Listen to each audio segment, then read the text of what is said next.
Deuteronomy chapter 25.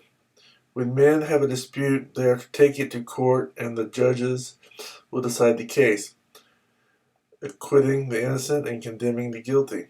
If the guilty man deserves to be beaten, the judge shall make him lie down and have him flogged in his presence with the number of lashes his crime deserves, but he must not give more than 40 lashes. If he is flogged more than that, your brother will be degraded in your eyes. Do not muzzle an ox while it is treading out the grain. If brothers are living together and one of them dies without a son, his widow must not marry outside the family. Her husband's brother shall take her and marry her and fulfill the duty of a brother-in-law to her.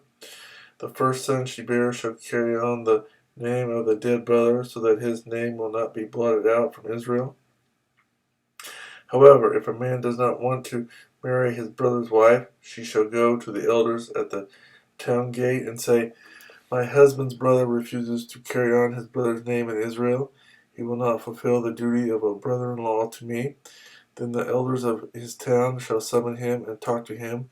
If he persists in saying, "I do not want to marry her," his brother's widow shall go up to him in the presence of the elders, take off one of his sandals, spit in his face, and say, "This is what is done to the man who will not build up his brother's family line. That man's line shall be known in Israel as the family of the unsandaled." If two men are fighting and the wife of one of them comes to rescue her husband from his assailant, and she reaches out and seizes him by his private parts, you shall cut off her hand. Show her no pity. Do not have two differing weights in your bag, one heavy, one light. Do not have two differing measures in your house, one large, one small.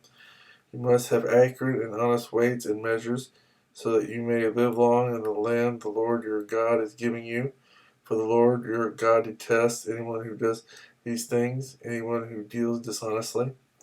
Remember what the Amalekites did to you along the way when you came out of Egypt. When you were weary and worn out, they met you on your journey and cut off all who were lagging behind. They had no fear of God.